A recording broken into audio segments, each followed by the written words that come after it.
I'm Chris Stover, the Executive Director of the Canadian Centre for Ethics in Public Affairs. I'd like to welcome you here tonight, those of you in the room and those of you who are joining us live stream. CESEPA is a joint initiative of the Atlantic School of Theology and St. Mary's University. It's a community outreach. Its founding institutions have tasked us with a mandate to provide a forum for discussions on pretty much everything with an ethical dimension. Privacy and the activities that we take part in on the internet definitely give lots of room for a conversation about ethics. We've brought Michael Geist with you here tonight, and I'd like to introduce Dr. John Jutla, who's going to provide an introduction to Michael. Don is the founding director of the Master of Technology, Entrepreneurship, and Innovation program here at St. Mary's, who's now going to introduce Michael. Don?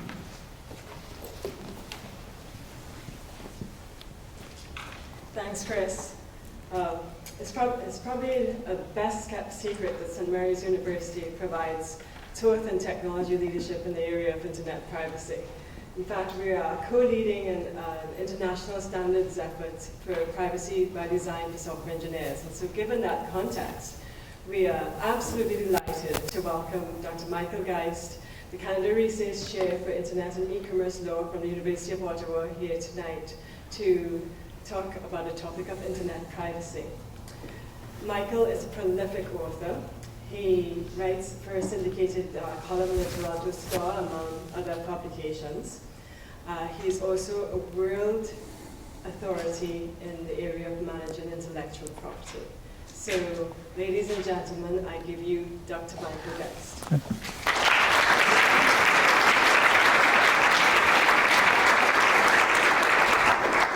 Great. Let me just get set up. Good. Cool. Great. Well, thanks very much. Thank you for the introduction, and thank you for the invitation. It's for me a pleasure to be here. You may not know, well, some people know, but may not know that I got my academic start here in Halifax almost 20 years ago. My first academic job was at Dalhousie, at their law school, and the way that the faculty, the students, and indeed the community in Halifax welcomed a very junior faculty member who didn't really know at all what he was doing was pretty great, I have to say. So it's still, for me, it's a pleasure to always have the opportunity to come back to Halifax, and so I was grateful and excited when I got the invitation. So I should also note that I'm not usually prompt in terms of getting some of my presentations ready. I'm like many academics, I guess, where I'm sort of, if I'm 24 or 48 hours ahead of the class, I'm doing pretty well. That's true sometimes for these talks too, but ironically, in this instance, I was ahead of the game, or at least I thought I was ahead of the game, as I had I spent some time thinking about the presentation and pulled together a couple of weeks ago. And then, of course, we had the events of last week, which changed dramatically, I think, much of the context and environment that exists when we talk about privacy right now, and so forced me to change things around a little bit as well. Okay, here we go. And so the University of Ottawa, where I am now, is about 5 or 6 blocks, I guess, from Parliament Hill. It's pretty close.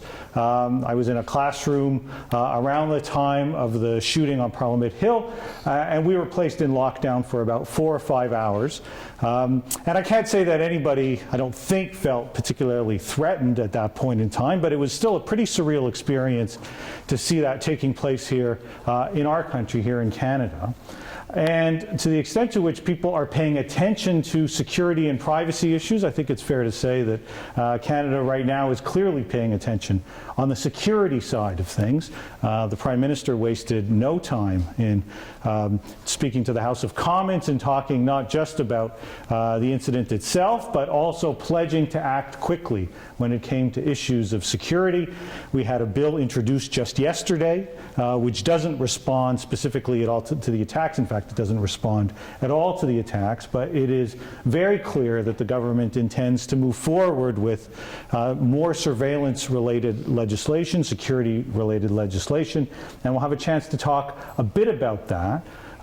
But as we think about the current environment around privacy, around security, around surveillance, certainly security has people's attention.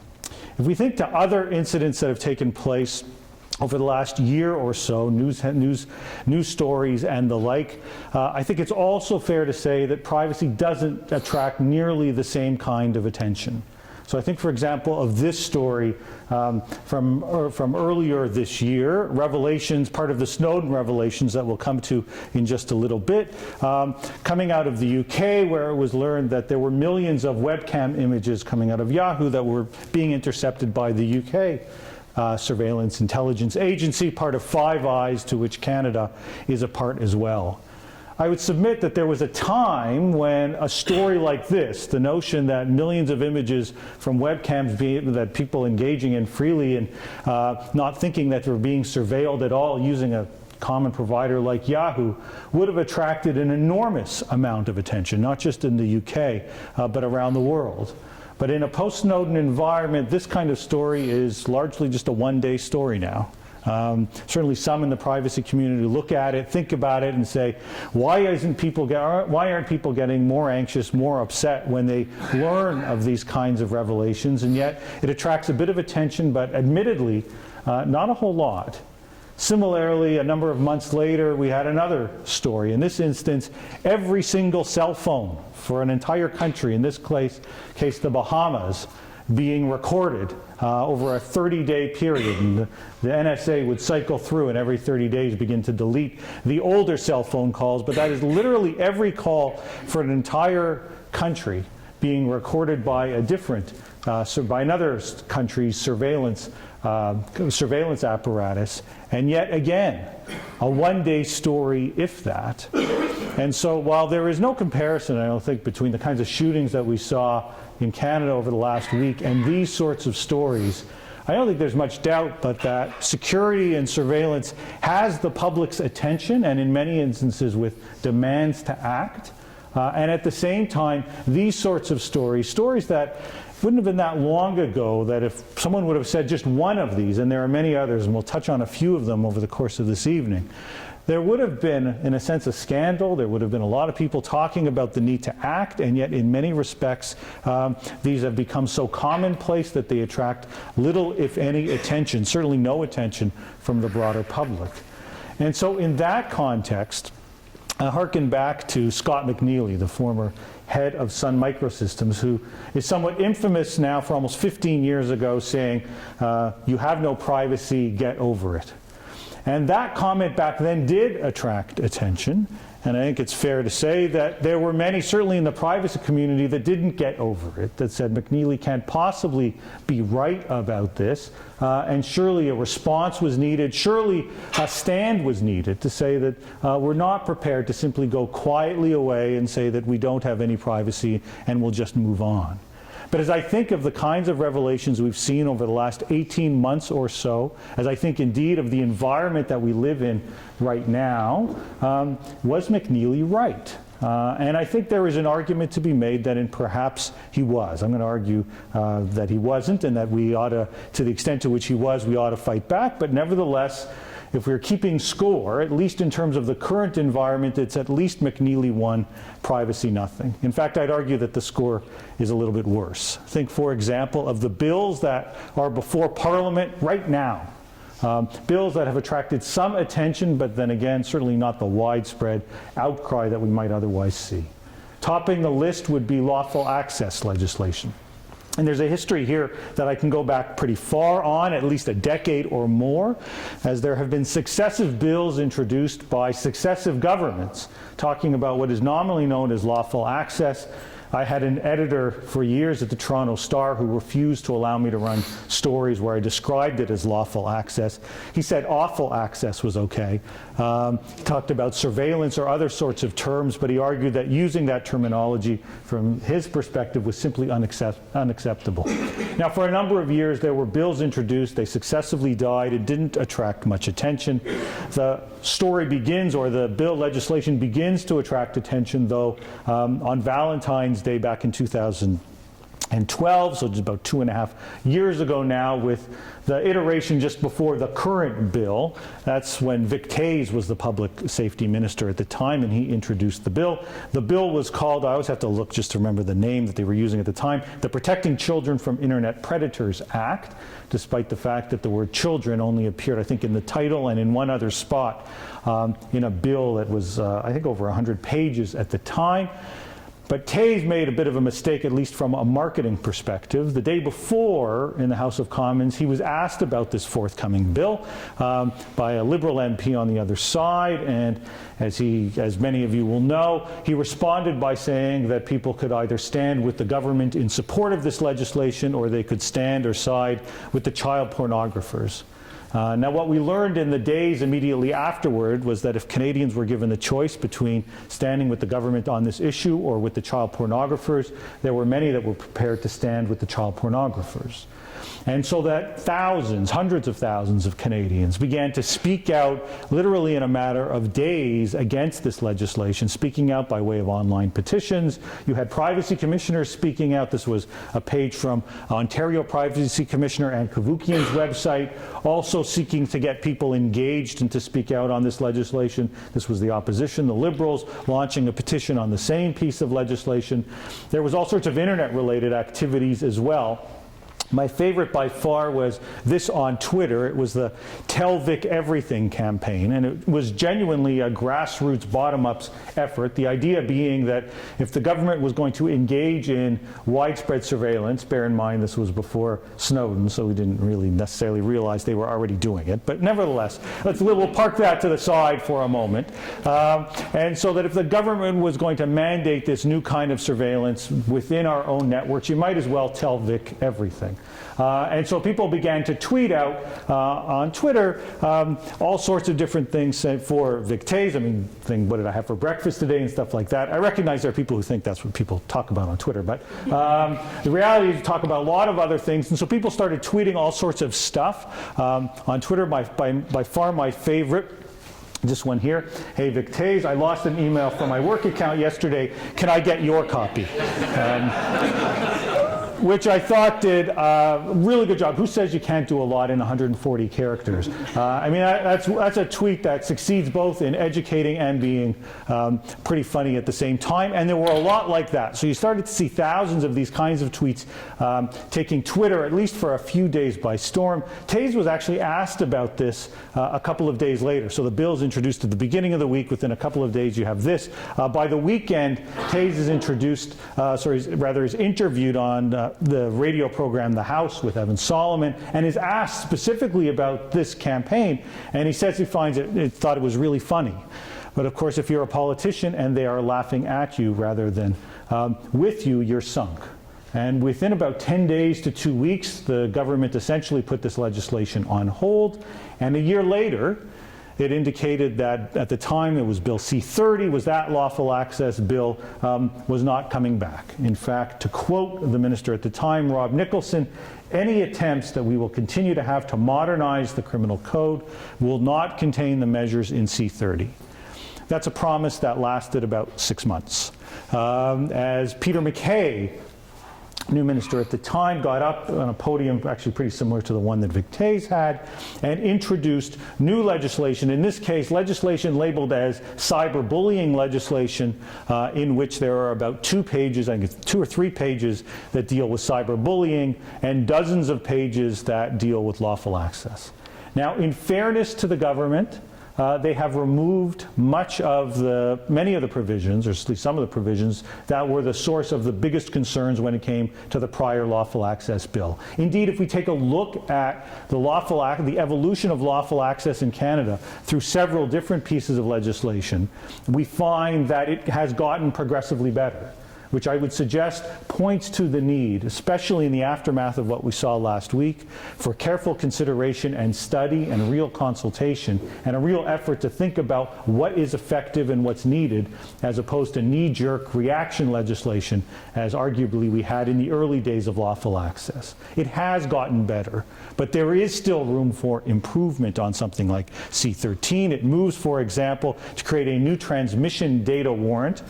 better known for many, I think, as a metadata warrant, to allow law enforcement to more easily access metadata or to access metadata. It does so by way of warrant, so there is court oversight. There are many that would argue that the threshold that the government has set is far too low.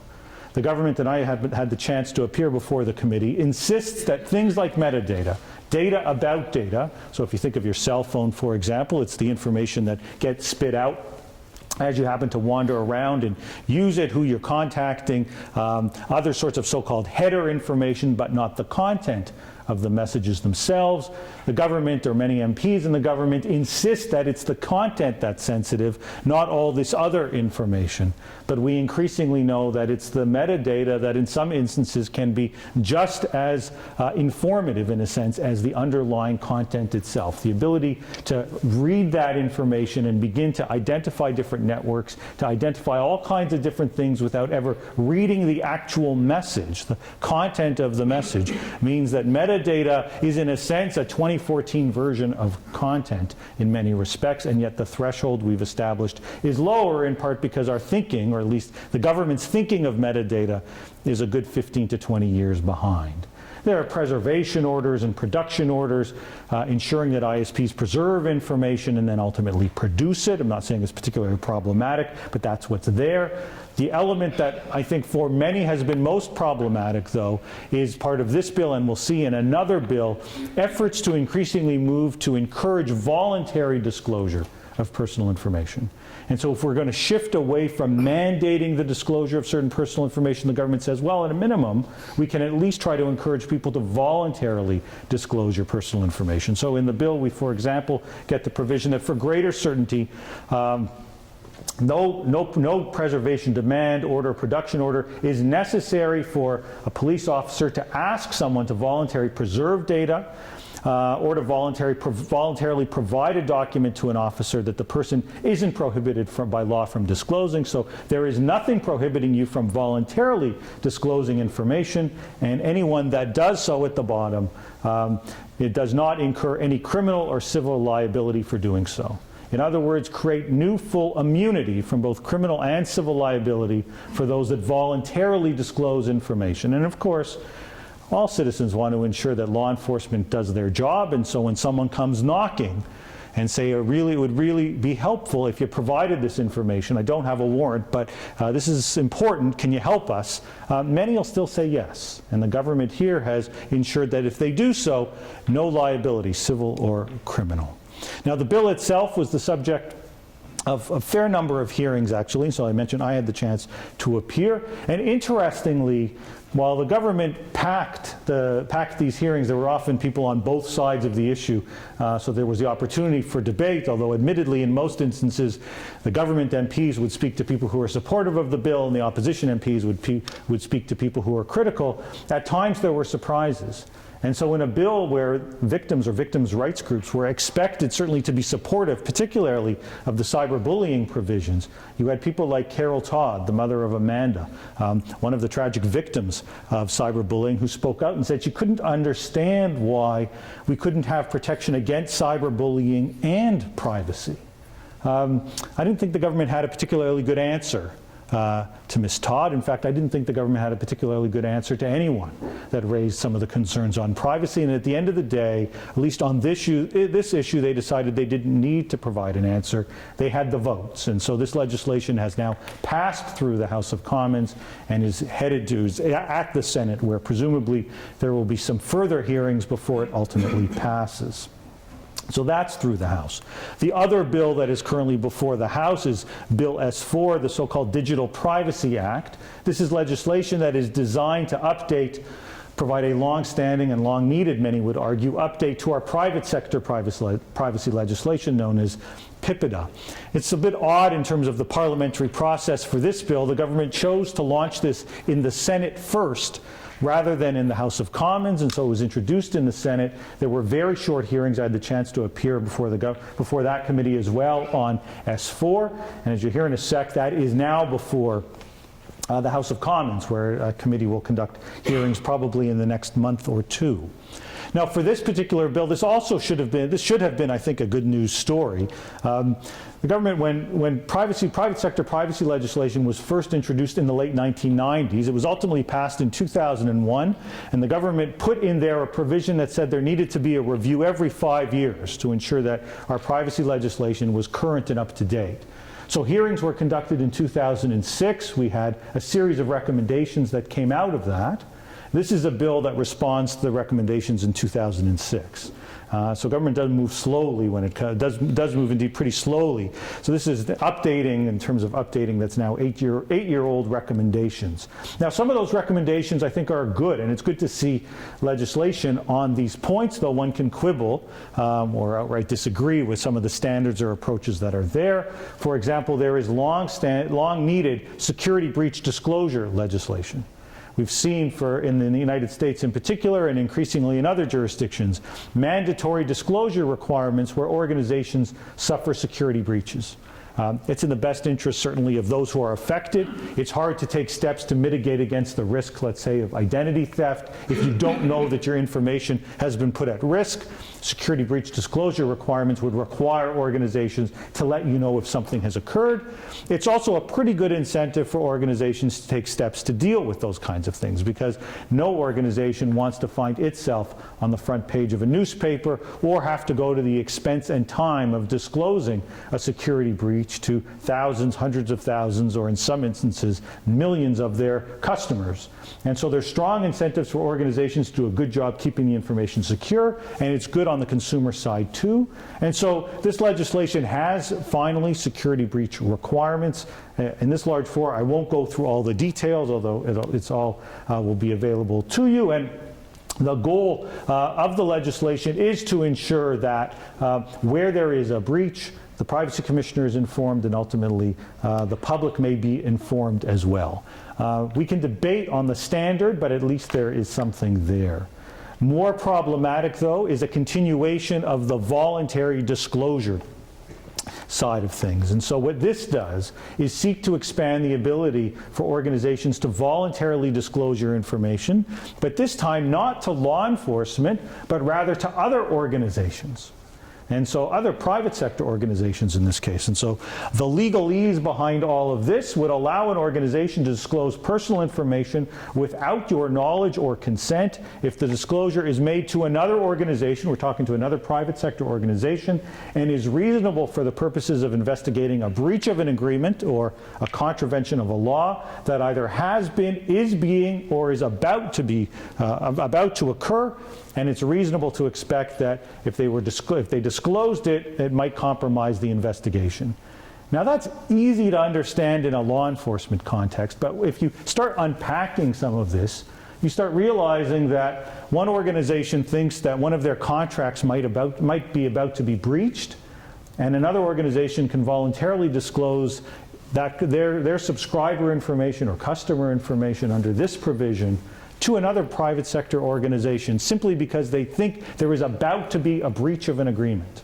If we think in the copyright realm, for example, where a lot of people have talked about, copyright trolls who look to sue hundreds or in some instances thousands of subscribers on allegations of infringement, not because they actually expect to ever go to court, but rather because their hope is to send a very threatening demand letter and say that you ought to settle and pay several thousands of dollars lest I actually take you to court. Their problem, they often don't know the identity of the subscribers themselves.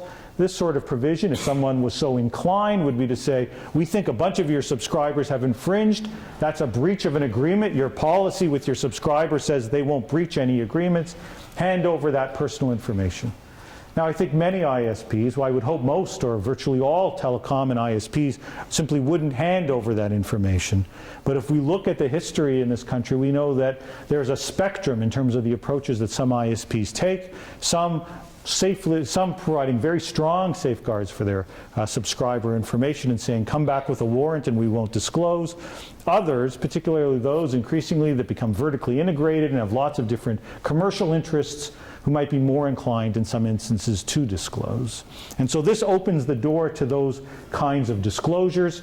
It went through the Senate, and in fact in the Senate there were only, I think it was 3 days of hearings, a day with the minister and then several other groups. So very short in terms of the amount of hearings that took place at the Senate. It has passed through the Senate and is now at the House of Commons. And so it was sent earlier this month, within the last couple of weeks, for study at the Industry Committee. So we've got C-13 that is now at the Senate. We've got S-4 that is now at the House of Commons. But what becomes critical, I think, to note in both instances is we've got legislation that raises, I think, some pretty significant privacy concerns, and yet in both instances, both of these bills are pretty far along the legislative path.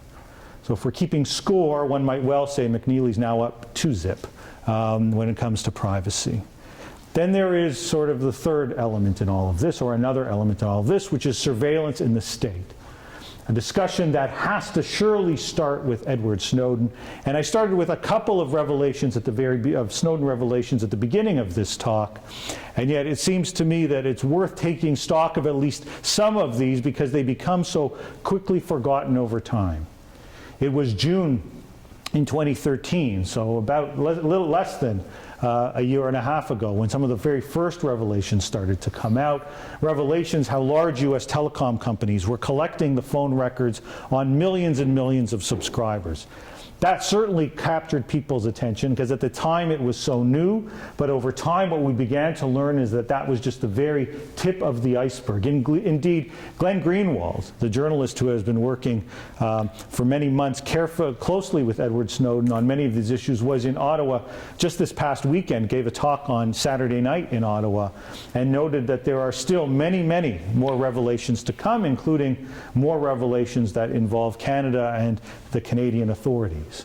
And so after we learned about Verizon, we learned about data mining projects with some of the major internet companies. Indeed, the so-called PRISM program suggested that there was direct access in many instances to the largest of the internet companies for the NSA, the large US intelligence agency. We found that U.S. email records being kept in bulk for years, huge amounts of these conversations all being collected and ultimately retained. Despite claims that this was all just the metadata, it was data about the messages, it turned out that wasn't entirely accurate. It turned out that, in fact, in many instances, there was searching of the content itself with some of those messages. Now, interestingly, not only was all of this secret, but how all of this was taking place, the spending behind it, the oversight, so much of this still within a black box, with billions being spent and few actually knowing how any of it was being spent. In fact, some of the other PowerPoint presentations talked about how some of this could be covered up and sort of instructing agents about how the public itself within the United States might not know about it. The activity is not limited just to the United States. Spies are going to spy, and so we learn that spies do indeed spy, not just on the so-called enemies, but on allies as well, with mass, in some instances, indiscriminate spying in countries around the world, and the NSA often paying for many of these activities, not just in the United States, but in other countries as well. And frankly, if we look at the budget of our own securities agency, we know that there is money that comes forward from the US as well. One that caught the technology and internet community and made them rather aghast in terms of the revelation were efforts in which Canada participated to try to undermine the encryption, one encryption standard. Standards that all of us rely upon to ensure that many messages or our online banking is secure. Canada chairing a committee to establish one of the encryption standards and working with the United States to establish a backdoor to that standard, and so that the standard wasn't nearly as secure as that everyone had assumed. Here's more on that particular story. And as many of you will know, this isn't just an NSA story. And so there have been stories talking about the role that Canadian authorities, Canadian agencies have played. We are an active participant, of course, as part of the so-called Five Eyes group that involves Canada, the United States, the UK, Australia, and New Zealand. But we know that we are actively involved in many other programs as well here at home. So, for example, on issues of metadata, we've had, sometimes through access information, sometimes in other instances, we know that ministers have provided blanket approval, ministerial approval for metadata programs. How those are used in Canada, what oversight is there, in many instances remains very opaque, if not completely secret. So if not blank checks, blank approvals that allow for any number of different programs to occur. Real concerns about how those programs occur, and even more in Canada, concerns about the kind of oversight and accountability that exists. Canadian agencies involved similarly in spying, and of course spying elsewhere, spying here, where we worked actively with US authorities as part of the G8 and the G20 in Toronto. It wasn't just about gazebos in the end. It was also about some of the surveillance that take place as well. And so in fact, we've been an active participant in much of this too.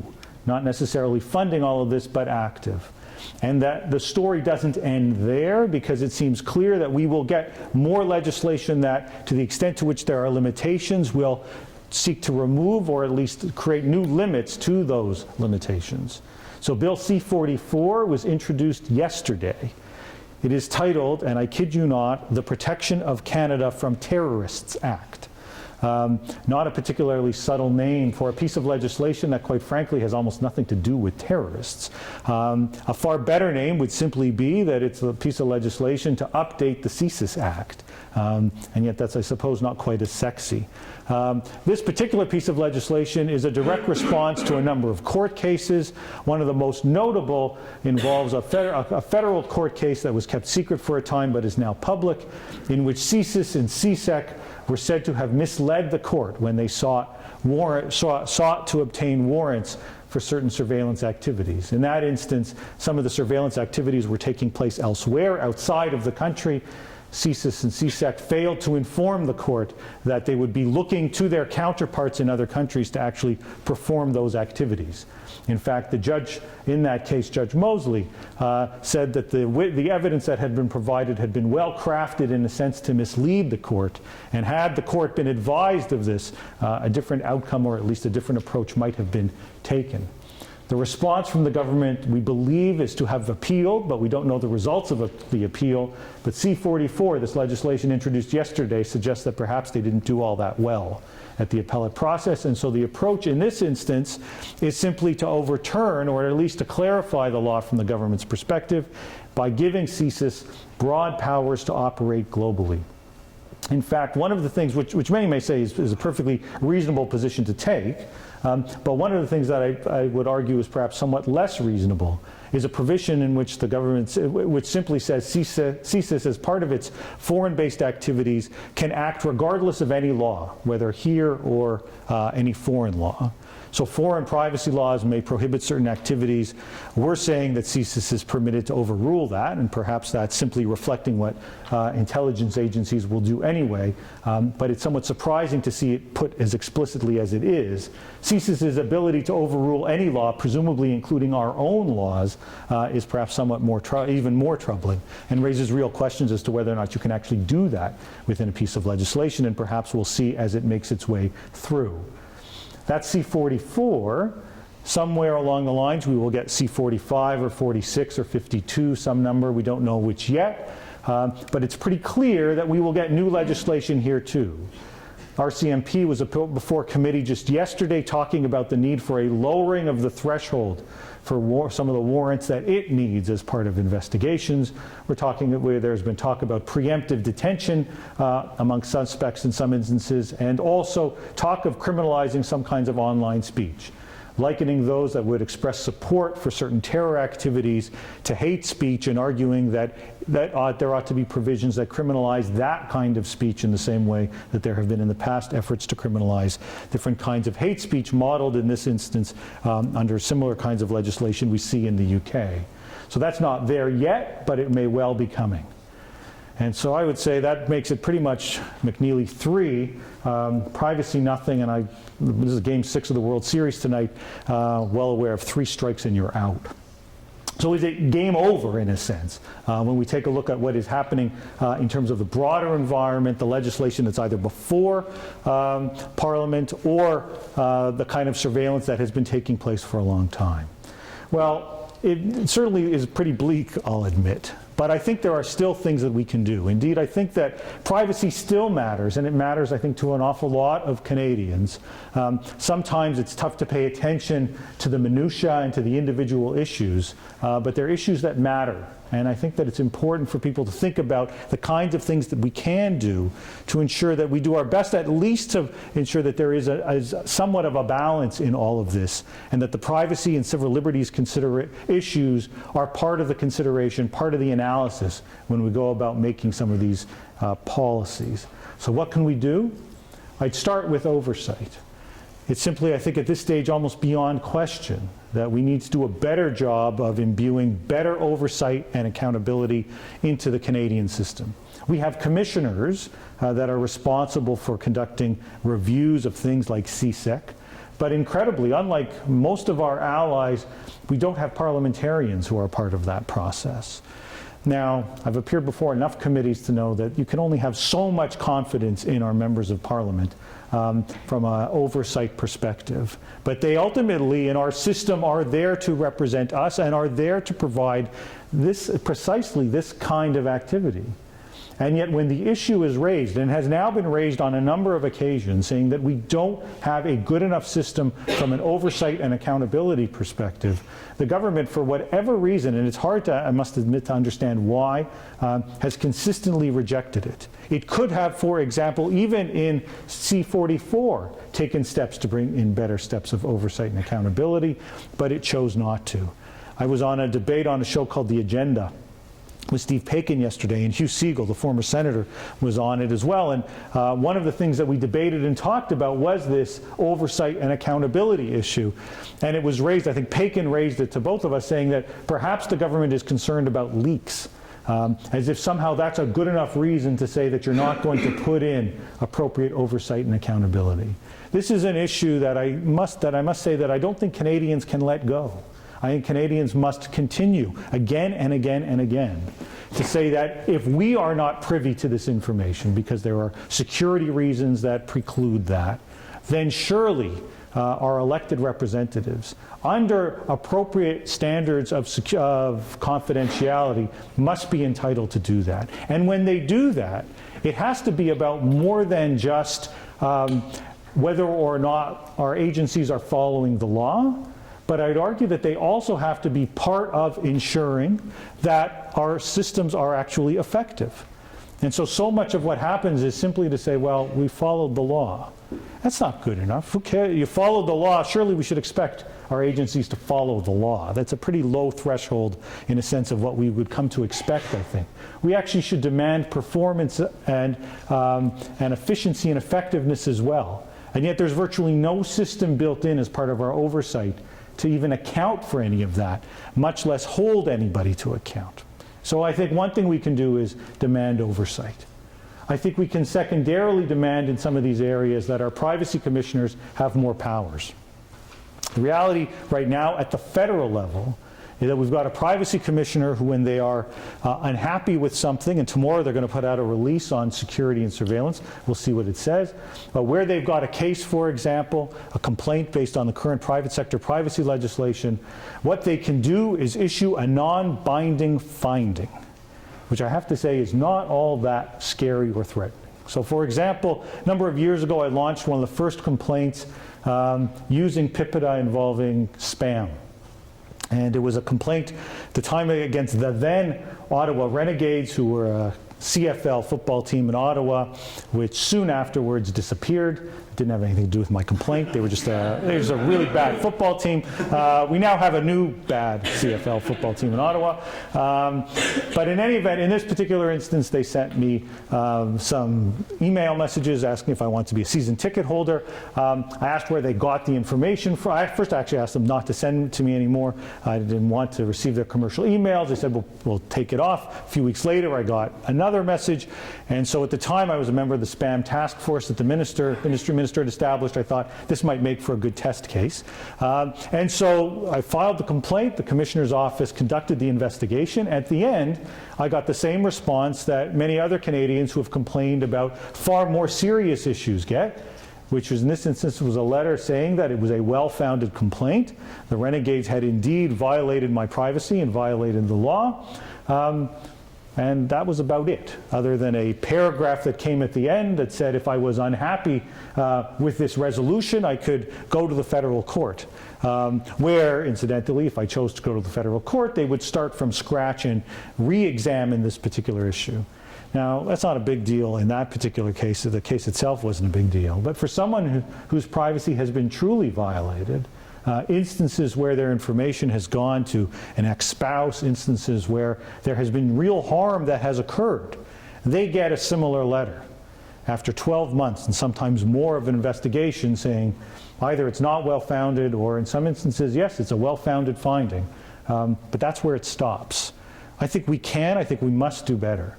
We should have a privacy commissioner who is empowered to do more. In some instances through penalties, and in other instances by ordering certain kinds of conduct. At the moment, we have it at some provincial levels. We don't have it at the federal level, and we should. We have to, and I alluded to it earlier on, I think we have to rethink the way that we deal with metadata. It is striking when you appear before MPs who are convinced that metadata simply is irrelevant information that nobody should be concerned with. It's just data about data. Why does that matter? They say again and again and again. And yet what we know, both from Snowden and from many others that study and work in the area, is that metadata itself can, as I mentioned before, can often be as or more revealing than some of the underlying content. Indeed, when you start thinking about the ability to track and trace individuals, to look at different networks, in many instances, it's not the content itself, it's the data, the metadata, that increasingly matters. And yet the standards that the government has set for metadata, that it seeks to set within this legislation, says somehow metadata just doesn't matter from a privacy perspective. We must continue, I would argue, to speak out on this, whether it's the experts in the area or individual Canadians, to say that this information does matter, and the kind of thresholds we establish for content are the same kinds of thresholds that are necessary when it comes to metadata. We need better transparency from our private sector companies, particularly our telecom companies. Now, a year ago I would have got up and said that, and I would have said that there is not a single major telecom company in the country that puts out a regular transparency report disclosing the number of times that they have been asked for personal information about their subscribers, the number of times they may have disclosed that, to some of the circumstances under which they've made those disclosures. Not, I want to make clear, individual disclosures in every instance. There may be laws that preclude, in some instances, some of those kinds of disclosures, and certainly not telling the whole world, each person who's been affected. But in aggregate, a better sense of how often these disclosures are taking place. Now, we've seen an interesting change over the last number of months. Part of it precipitated by revelations, sometimes coming through access to information and the like, that government is asking for this information a crazy number of times, more than 1 million requests a year. And we still don't have a good sense of exactly what those involve or why they're asking for it. Perhaps most of those are very benign requests, so-called benign information. Perhaps in other instances it isn't. But for the most part, there has been very little disclosure. Over the last number of months, we've had 2 of the large players provide, well, more than just 2, but 2 of the very largest, if we think of the big players, in Rogers and TELUS, both providing transparency reports, but Bell still has not. And I think that there is simply no reason not to have every major player disclosing this information. Frankly, I think the government needs to do a better job of disclosing it from their perspective as well. But if they're going to be slow in that process, we can look, I think, as customers of these companies, to demand that they be more transparent about the ways in which they are using our information. We need, I think, to think and rethink what it means to have consent. And that happens to a certain extent already in a piece of legislation that there are many who are very critical of. I'm not one of those. It's an anti-spam legislation, and there are some, and people in this room even, who will tell you it's a bad piece of legislation. It's overly complex for business, perhaps. But what it also does is begin to switch our expectations when it comes to what it means to provide consent. For many, many years, I mentioned the private sector privacy legislation dates back to the 1990s. That legislation made it possible for organizations to imply consent. Not to get your direct, express consent to use your personal information, but rather to simply imply that you consented based on some other activity once they had your personal information.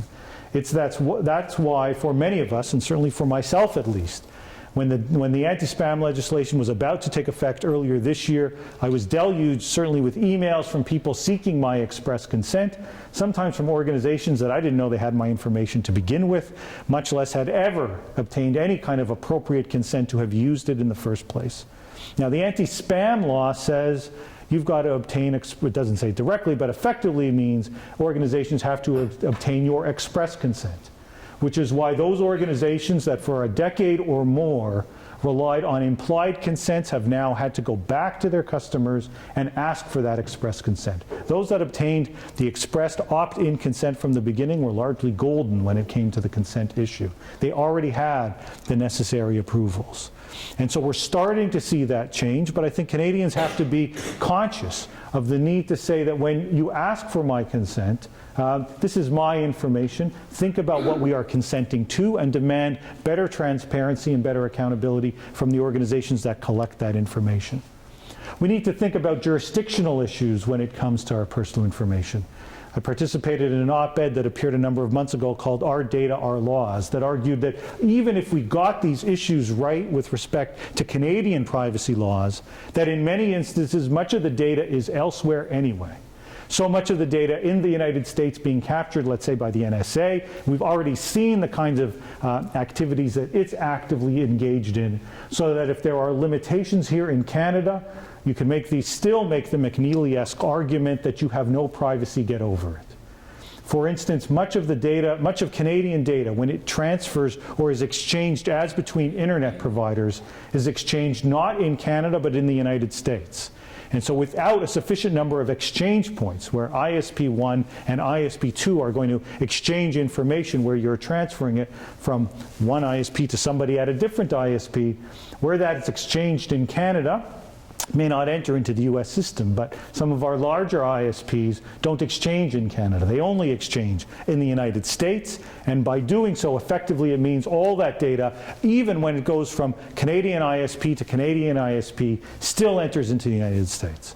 That's a conversation we need to have, not just about how our data is protected here in Canada, but also how it is protected once it goes to the United States. We need to think about the role of the courts in all of this, I think in a number of ways. There's litigation that the BC Civil Liberties Association has launched, challenging some of the very activities that I've just described. And so one mechanism, a mechanism we see a lot in the United States, we see less of here in Canada, quite simply is to sue. To say that we don't think that this is charter compliant, and so we want to take it to the courts and have them help decide. Indeed, we've seen some effectiveness in this regard. One of the best and most important privacy decisions that we've had in many, many years was handed down just several months ago, the Spencer decision, a decision in which the Supreme Court of Canada took a look at subscriber information, the very information that for a long time government has argued wasn't particularly important from a privacy perspective, and said no, there is a reasonable expectation of privacy in that information as well. And so the expectation is that unless it is an emergency or exigent circumstances, you ought to obtain a warrant before you access that kind of information. Now that decision came out around the same time that these committees were talking about the bills that I was talking about, and yet the government insisted then and continues to insist that somehow Spencer, this decision, doesn't change the calculus within those pieces of legislation. And while it is true that the decision itself doesn't expressly say your bills are unconstitutional, what it does say is that the kind of privacy protection that you attribute to this kind of information, I would argue, is not consistent with the kind of approaches we see in those bills where the government is promoting an agenda, increasingly a voluntary disclosure of information with no oversight at all.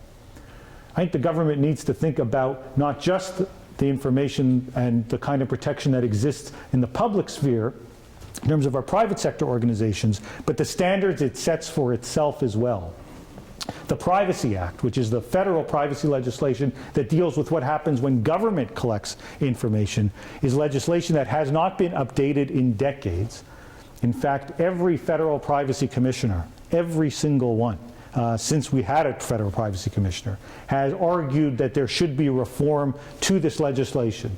And yet, while government at times is willing to up the standard or set new requirements for private sector organizations, they have been unwilling to do so for themselves. And I think we ought to be holding them to account when it comes to that as well.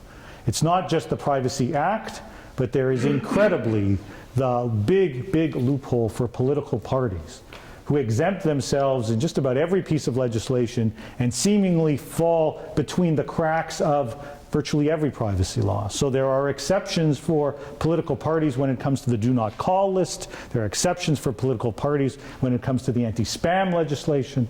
And so the governments, all parties essentially, will say it may be good enough for private sector organizations, but it's not good enough for us. In the context of either the Privacy Act or PIPEDA, these parties largely fall between the cracks and seemingly don't apply the law. Neither law applies to their activities, which is why we see these massive databases collected not by the government, but rather by the political parties themselves, subject seemingly to no legislative oversight really at all. Political parties ought to take the proactive step to say the amount of data that we collect is huge, and there ought to be limitations both on how we collect it and how we use that information. We had an election campaign, provincial election campaign in Ontario earlier this year. And, a couple of weeks before the election, I live in a riding where John Baird, our foreign minister, is the member of parliament, at least for now. He's going to be in a new riding soon enough. But anyway, John Baird was in our riding, and he was canvassing in the street alongside the candidate who was running within my riding. I happened to see him, and I'd met him before on some other files. And it was nice. He recognized me, introduced me to the Conservative candidate, and that was the end of the discussion. And then the day before the election, I got phone calls from the Conservative candidate making sure that I was going to show up. And on election day, I got 4 phone calls from the office to make sure that I had taken the time to go out and vote. First thing in the morning, just before lunch, just after lunch, and just before dinner. The calls kept coming. Well, why? I was placed on a list because someone happened to see me talk to the Conservative member without knowing whether or not I was voting for that party or supportive for that party at all. That's just a small part of what is a massive database that all the political parties happen to have, one that falls between the cracks around all this legislation. And finally, I think we need to try to still fix these bills. And so they've passed through much of the process, but not all of the process. And in fact, in the case of Bill S4, the bill that started before the Senate and is now before the House, the government has sent it at an early stage in the process, earlier than they would typically send, which actually opens the door to changes. Now, I'll admit that when one looks at this environment and says, well, it feels rather hopeless to speak out on much of this stuff. Is there any way to actually make a difference?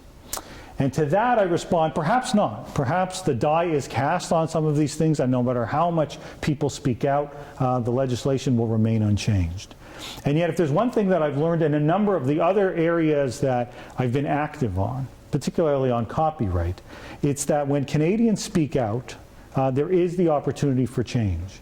One of the most surprising things I think I've ever heard in all the years that I've had some engagement on advocacy on some of these different digital policy issues was a discussion with just a local member of parliament and one of their personnel. And the question simply was, how many letters does it take from constituents before you begin to pay attention? You know, how many people do you have to hear from in order for you to have the sense that this is something that matters in my riding, and at a minimum, I need to start thinking about it and pay closer attention. Now, they actually said 2 things. First thing they said was that, by and large, these email campaigns don't matter much. I said 3 things. The email campaigns don't matter much at all. The astroturfing efforts where people are writing from other ridings are of virtually no effect at all. You send us the letter, the first thing we do is look at the postal code. If it's a postal code within the riding, we look at it. If it's not, it goes into the blue bin. We're not going to pay any attention at all. You're not someone who might vote for us. But assuming that it is a letter that has come from someone within the riding, the response we got in terms of the number of people they needed to hear from in order for them to begin to pay attention was 2. 2 letters from their riding was enough to say that if 2 people have taken the time to write, that suggests to us that there are many more in behind that haven't taken the time but also are thinking about this issue and beginning to be concerned. Surely we can get 2 people from ridings across this country to look at what is taking place from a privacy perspective and take the time to write. And so McNealy says, we don't have privacy, we ought to get over it. I say I can find 2 people in ridings across this country to show that he's wrong. Thanks very much for your attention.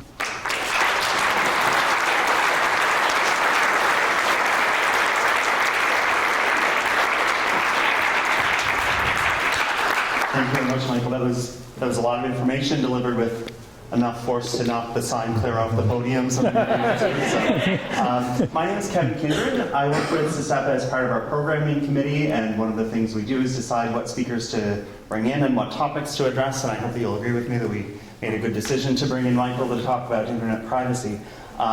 It'll be my job to thank Michael on behalf at the end, but first it is going to be my job to take your questions and moderate them so that you can participate in this discussion. So in order to do that, I'll ask just 2 things. First of all, there is a microphone set up in the middle. If you've been at CISEPA events before, you'll know that we do ask people to line up at the microphone in order to speak. We do that mostly so that we can guarantee that you're heard, and keeping in mind that we have an audience watching by recording and an audience watching live online at home. So even if you think you can be heard in the room, it will be good to hear your voice through the microphone. So I would invite you to line up. We also have some questions that may come in through the live. Katie's already nodding at me, saying that there may be questions coming in through the online audience, so I'll be taking those as well. And secondly, my job will be to actually moderate the questions, which just means if any of you have been at a CISEPA event before, you know that some people have very long and expensive opinions that may not eventually pitch towards a question, and my job is to help you shape whatever your thought is into a question so that we can hear Michael's response. So with that, I'll ask anyone who wants to ask a question to head towards the microphone. And while we're waiting to see if someone will head towards the microphone, Katie, do we have a question from online? Or, okay, well, there's someone coming. And then Katie just waved to me, and I'll come get the online questions from there. Ready? All right. I just wonder, you mentioned hate speech and terrorist speech earlier. Yeah. What do you classify as that? Because I've seen a lot of stuff online where people will knee-jerk reaction and just declare something hate speech or terrorist speech, just right out of the blue, Right, with very little evidence to support it. Yeah.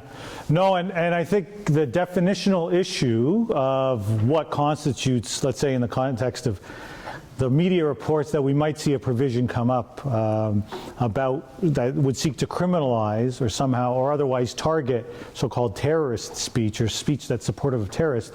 Those definitional issues are, I think, one of the very first and most obvious challenges.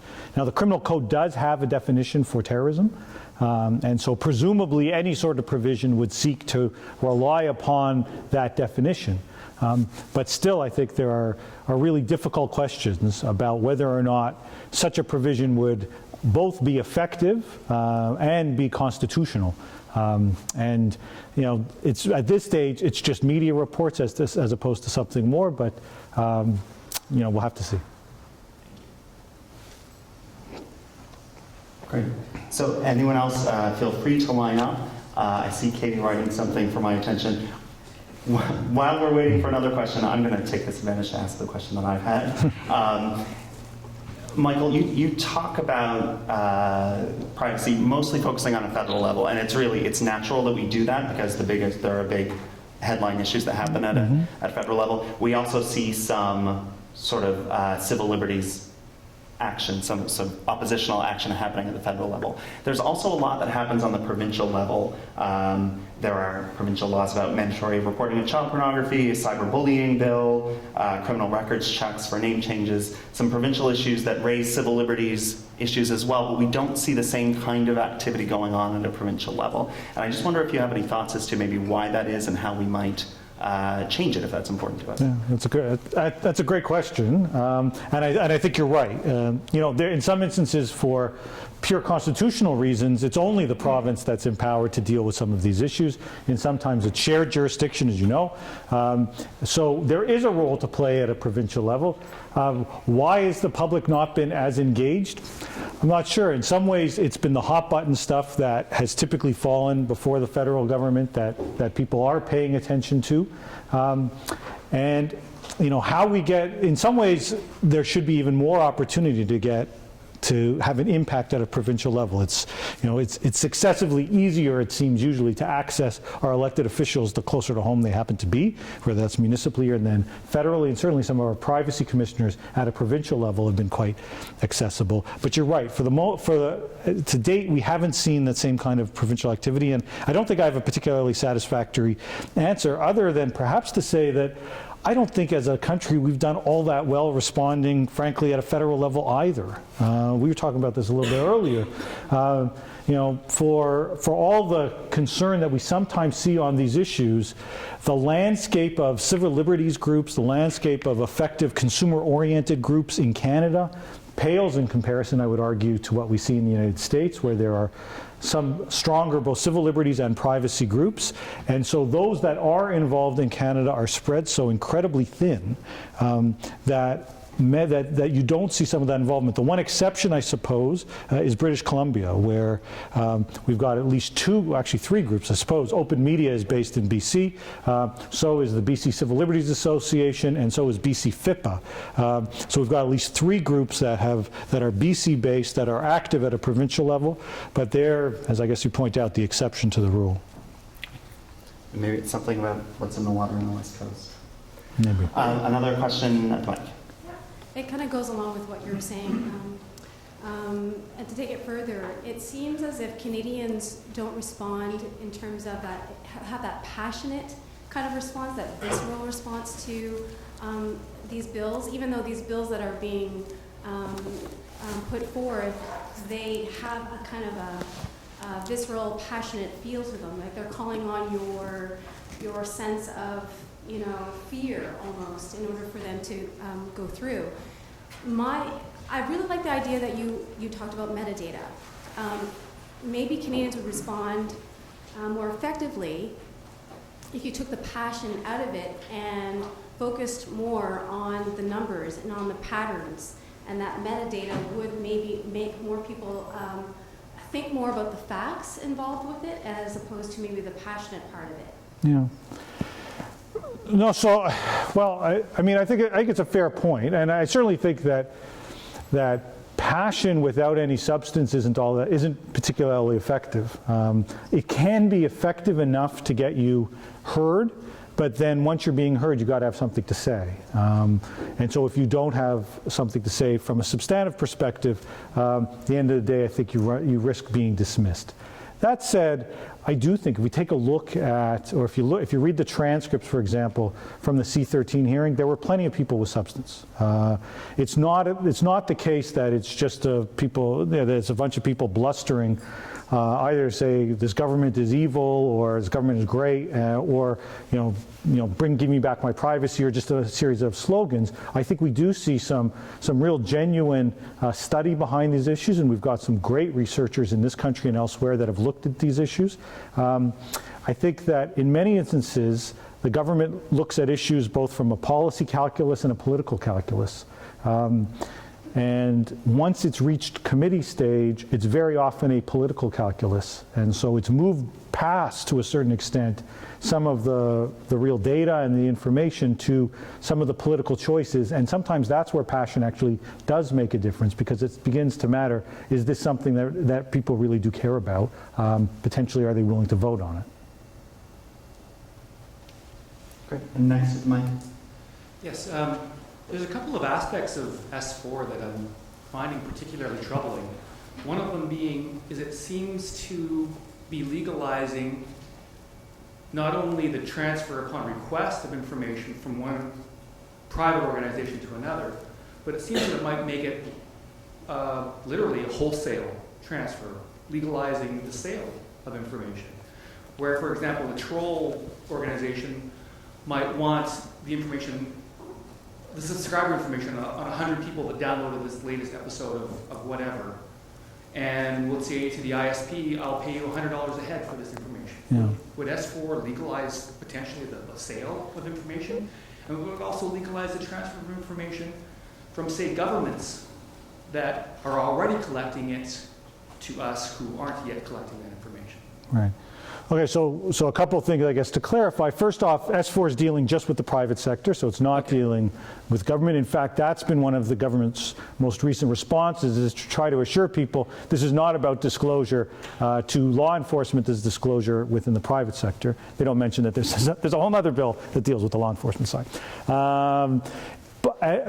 So that's first. The second point to make is that this is voluntary disclosure. It's not mandated disclosure, and so that's, I think, it's important to recognize the difference. So it is open to an organization to disclose, and it was a lot of verbiage on the slide. There are limitations. It's not you can hand this information over under any circumstances you like. There are still some confines and some limitations, even if we might argue that it's overly broad in there. So there are some limits, and it's also about voluntary disclosure. It's still open to an organization to say, no, I'm not going to disclose under these circumstances. And in a post-Spencer environment where you've got the Supreme Court saying that these subscribers as customers have a reasonable expectation of privacy in that information, to voluntarily disclose that, whether to law enforcement or to another private sector organization, would certainly seem counter to what the court itself has said. I would argue that it's simply just an inappropriately broad provision that's there. Government and others have tried to point to some circumstances where that kind of disclosure might be appropriate. So as an example, they speak specifically of regulatory bodies like law societies or medical regulatory bodies that may be conducting investigations on physicians or lawyers or accountants or many other professionals, and may need to be able to obtain that information as part of an investigation. They're actually already able to do that right now if they're listed in a regulation, and there are dozens of organizations that are. They would, in a sense, like to open this up so that it's not limited just to those. They find that to be a bit of a pain. But in doing so, I think that they've opened up a significant problem in the legislation that ought to be fixed. And I'll interject before we get to the next person at the mic with one of the questions from online. I'm interpreting this question just a little bit, but I think it's a question that goes to your point about oversight. Yeah. So the questioner wants to know really it's sort of a who watches the watcher question. So we do have, you've talked about the privacy commissioner, you've talked about courts. We have some people whose roles it is to sort of pay attention to what the government is doing and tell us whether it's right or wrong. Yeah. So who are the people who do that, and then where are the gaps where there is nobody watching? Right. Okay. So you've answered much of the question right there. So we have thanks. So we have the privacy commissioner, as you mentioned. We also have, depending on the agency, there are commissioners that review these activities. So there is what's known as CERC, which reviews CSIS. There is the CSEC commissioner, who is responsible for reviewing CSEC, which would be the Canadian NSA equivalent. I would argue that the CSEC commissioner to date, while they've been a bit more public in the aftermath of Snowden, is certainly not well known to Canadians. But even beyond that, in many instances, the kinds of reports that we get are so cryptic and so limited from a public perspective that it's hard, I think, for many to have much confidence in any of this.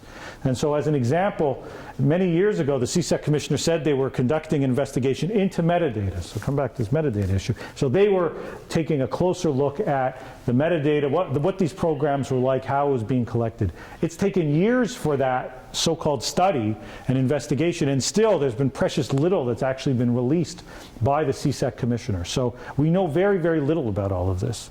Similarly, there was a report that came out, the annual report that came out the prior year, hinted at an issue with respect to CSEC and the use of foreign agencies for the purposes of surveillance activities.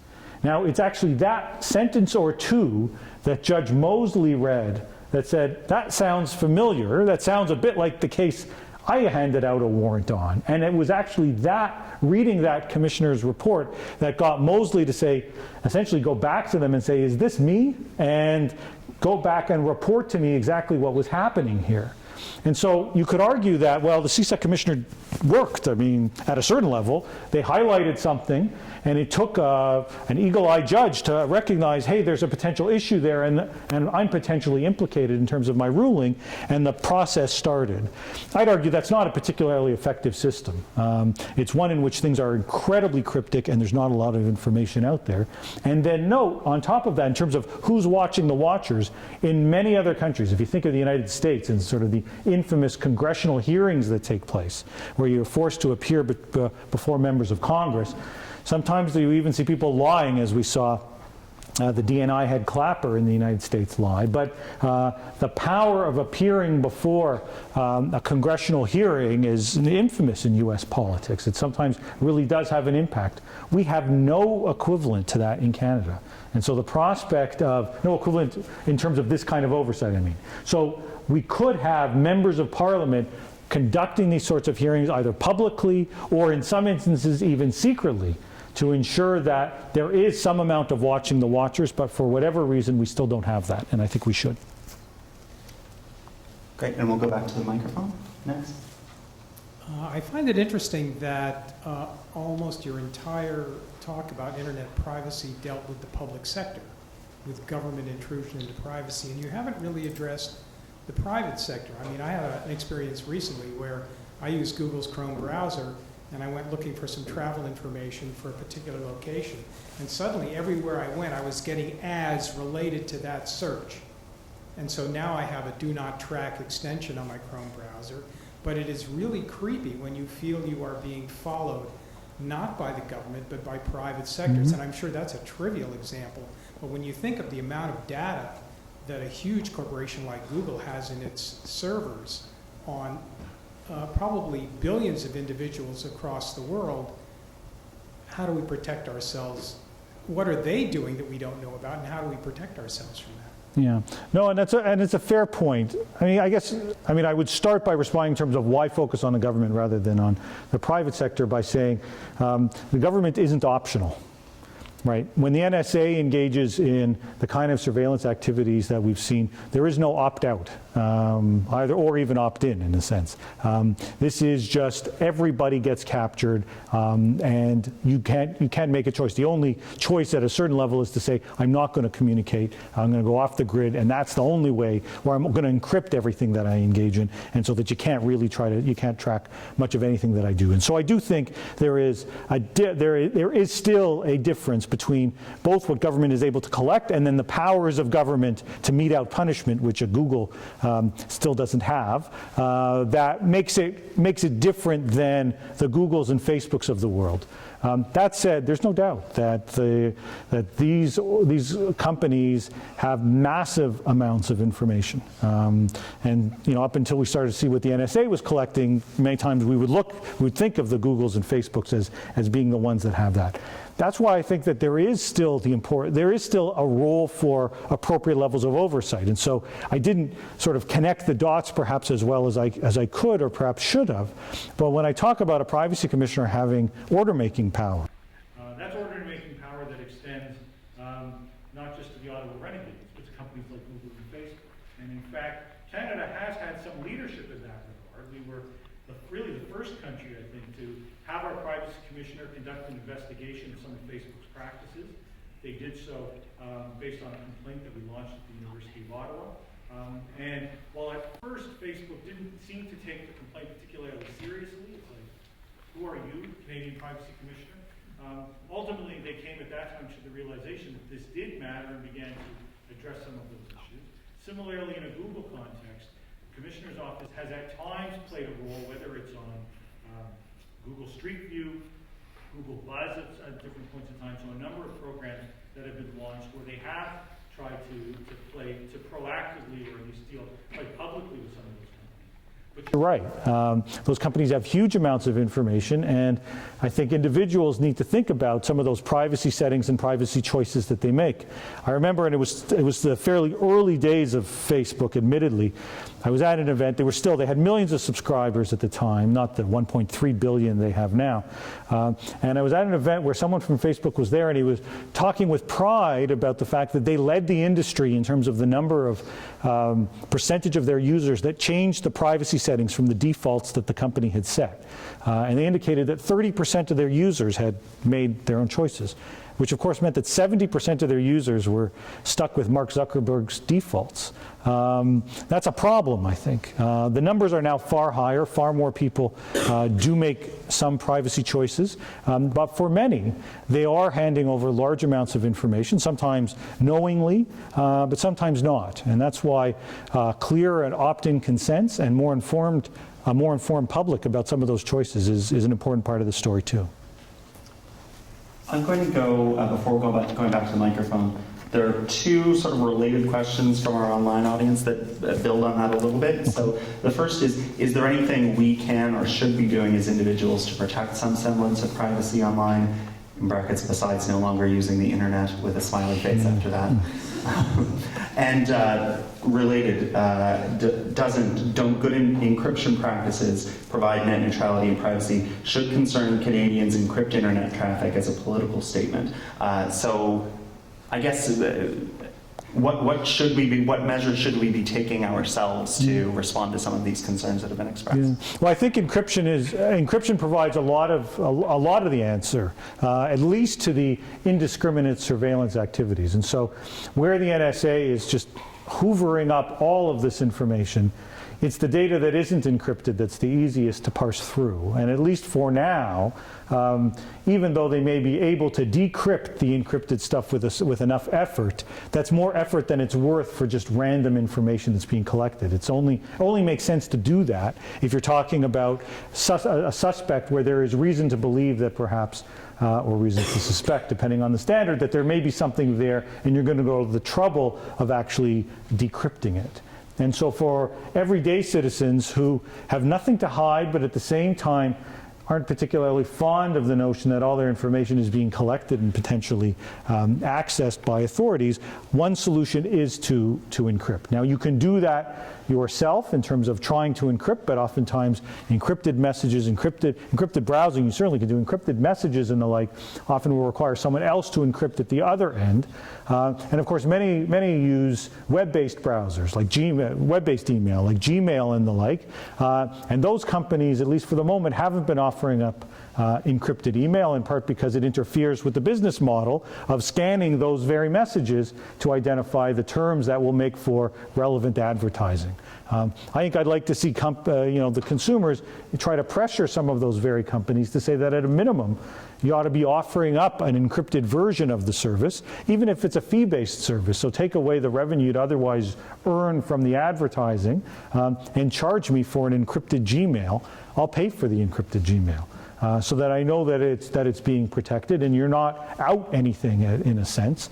But for the moment, we haven't seen companies move towards that. It's, in fact, if we look historically, the last 10 years or so, it's only when those companies begin to see real threats that they begin to put in some of these put in greater encryption. So Google, for example, one of the NSA revelations was that the NSA was actually trying to access, as Google would transfer huge amounts of data between different server farms. So for efficiency purposes, it would be here, they would send it over there. The NSA was trying to capture it as it was being sent from here to there. And so Google increasingly began to then encrypt those data transfers that were taking place so that those weren't accessible. Facebook, for a time, wasn't offering up encrypted versions on some of its messaging products. And then they had in Tunisia, during one of the Arab Spring incidents, revelations that the government was trying to access some of that messaging, and Facebook began offering up encrypted versions of some of those services so that those couldn't be accessed. So it's only been when there are perceived threats that we've seen some of these businesses adopt some of these solutions. I think if the consumer demand was there, we might well see some of those companies, or they could, in theory, offer up some of those same sorts of services for the broader public. Next question. I'm just going to, Chris, do we have time for, so that's probably for 2 more questions, you'd say? So the third person in line we may or may not get to, but at least the next 2 we will. In terms of companies collecting data on us, like Google and other companies online, what do you think the future of privacy, internet privacy in particular, will be? And how much control will we have on our privacy? Like, will we have less control or more in that sense? Yeah, I mean, so it's a great question. I mean, it follows from some of the earlier ones that we've had. I mean, at a certain level, it's pretty easy to be pessimistic on all of this and say that, you know, there's just massive amounts of data that's being collected, and it feels a bit like trying to put the toothpaste back in the tube in terms of trying to stop some of that. I suppose the good news is that you can, in this instance, put the toothpaste back in the tube at a certain level. You can leave Facebook if you want and have all your profiles deleted. You can, if you want. Look, Google does a good job, to their credit, of making it very clear what information you have. You can go to the dashboard and you can see all the different ways Google collects information about you, and you can choose to opt out from some of that stuff. Now, increasingly, it is tough, I think, to engage, at least online, and not have information collected. So it's pretty tough to opt out globally. And so for that reason, it's easy, I think, to be somewhat pessimistic. But at the same time, I think as people get more educated, both about the data that is being collected and then some of the implications of that, they'll begin to make more of their own choices. And part of the problem has been that in many instances, people are woefully unaware of what's being collected and the kinds of choices that they can make. And it's, I think, incumbent on all of us, especially when we do know about some of these choices, to better educate our colleagues about some of the choices they're making. In my case at home, better educating my kids about some of the kinds of choices that they're making as they increasingly seek to interact with these technologies as well. Thank you. And the next question? I was just kind of curious as to what your thoughts were about the role of the media in all of this stuff. It seems as though the way to stop some of these bills, or at least pull back some of the powers they're trying to put through, that you've described, has been public opposition. But you know, some of these topics are pretty complicated. The language of the bills can be cryptic or obscure to the layperson. There are only so many Glenn Greenwalds in the world. The news cycle is very short. So, you know, do you feel that the media has been falling down on the job in informing people of what's at stake in issues surrounding privacy and security on the internet? And if it's not them who are going to drum up opposition to government overreach in these areas, where's that going to come from? I wish I had a great answer. I'd start by saying, actually, I think the media in the last couple of years, especially over the last year in Canada, has actually done a really good job. We have right now more privacy, security, surveillance reporters that are focusing on this stuff, if not solely putting a fair amount of time in it, than we've ever had before. So people like Colin Freeze at the Globe, Josh Wingrove, who took the infamous video of the shooting in Parliament Hill, covers a lot of this stuff also for the Globe. We have Paul McLeod here for the Halifax paper, along with Alex Boudier with the Toronto Star. So we've actually got a bunch of people that are paying attention to this stuff. We're getting some reports. Part of the problem there, I think there's a bit of a political problem. Where there are a couple of MPs that are interested in this stuff, but they're not. They don't take this issue. Frankly, they don't take almost any issue, it seems, with any sort of consistency, and make it an ongoing issue to really try to speak out. Although even there are the occasional exceptions where we have seen private members' bills. So. In a sense, I think there are pockets on all this stuff. I think there are some media people paying attention. There are reports. There are some MPs who pay some amount of attention, and there are some Canadians and some groups that are paying attention. I'll admit, much to my disappointment, I don't know that we've had that kind of tipping point. I know we haven't had that tipping point, to the point where, at least on the issues that I've talked about that are before the House right now, and that we're about to engage in, where the government sees this as there's enough of a movement there that we need to respond, at least in the way that we saw under the Victase situation, where there clearly was enough of an outcry that they said, whoa, hold on a second, we may have overstepped. We haven't seen that yet, although I remain, somewhat hopeful that at a minimum, what took place last week is going to crystallize a lot of attention on these issues. And one would hope that there is a willingness, as I think I alluded to early on, that not to engage in sort of just knee-jerk kind of legislation that is, all we got to do is get tougher, tougher, tougher, but rather to engage in a far more mature kind of conversation where we get the real data on where the problems are, what works and what doesn't, and try to have legislative solutions, and recognizing that I don't think there's anybody that's opposed to real security if it makes a real difference. It's about getting the security we need, but at the same time preserving the privacy that we need also. Great.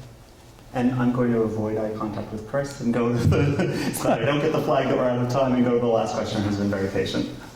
So I was just wondering if you could maybe talk a little bit about how ideas like Tor have a role to play with privacy, and maybe what some of the legal implications or precedents of running a Tor exit node might be in Canada. Okay, so for those that aren't familiar with Tor, it's part of the attempt to try to engage in encrypting. It's sort of furthering the encryption discussion that we had, that allows people to engage in anonymous activities online. And for the most part, our laws have been pretty good about that stuff. So unlike some jurisdictions that have tried to crack down on it under the guise of anonymity online is bad, or anonymity online may help promote or permit certain kinds of illegal activities. For the most part in Canada, we haven't seen that. In fact, we had, in some of the earlier days around encryption, we had some companies, for example, that set up shop in Canada largely because we had more permissive rules around encryption. I think, for example, of a company based out of Montreal for a time called Zero Knowledge Systems, which Zero Knowledge actually allowed for anonymous browsing for a fee. And so I just argued that we ought to pay fees for some of these things, and perhaps there's a market. They found at that point in time there wasn't much of a market, so they don't exist anymore. But what's notable is that they set up shop here specifically because some of our rules were pretty good when it came to some of these encryption products. That's where we are for the moment, and one would hope that that's where we'll stay. I guess I should close by noting also one further, reason for optimism. Stephen Harper, when asked about some of these kinds of issues, not in the immediate aftermath of the shootings last week, but rather a few weeks ago when he was appearing at a Bloomberg event in New York, actually acknowledged that he wasn't a big fan of the mass-scale surveillance activities. He didn't think that kind of searching for the needle in a haystack by building a haystack was particularly effective. That was a somewhat roundabout way of criticizing, frankly, NSA activities. I'm not sure that that's what he was intentionally trying to do, but nevertheless, the comment effectively was, I'm not a big fan of those sorts of activities. We need far more targeted kinds of approaches. And frankly, if that kind of more rational approach is the one that we ultimately get, both with the new legislation we see, as well as when these kinds of things that you're talking about begin to rise to the level that people start paying attention, perhaps we'll do a pretty good job of striking the balance after all. Great. Well, with that, then I'd like to take the opportunity to thank Michael for speaking with us tonight. I am, in my life away from CISEPA, a privacy lawyer in the telecommunications industry. I didn't say that before there were questions, just in case there are any awkward questions around that. And I also am preparing to teach a privacy law course at Dalhousie Law School coming up, so I'm paying a lot of attention. I do pay a lot of attention to privacy law, and I know that there is literally no one in the industry in my field who doesn't pay close attention to everything that Michael says. When we talk about sort of a burgeoning resistance to government action, one of the things Michael won't tell you is that he has been instrumental in ensuring that Canadians understand what is going on with their privacy rights, and in helping to build some of that healthy sense of skepticism about people's privacy rights. So I very much appreciate that. I can tell you from having paid attention to these issues that the last few years have been very active on privacy, but we are seeing things that reflect things that Michael was saying 10 years ago. So, his view is very prescient. His insights into the status of privacy law in Canada are invaluable. So on my own behalf and on behalf of the crowd, I'd like to thank him for discussing this with us tonight. Thanks very much. Thank you.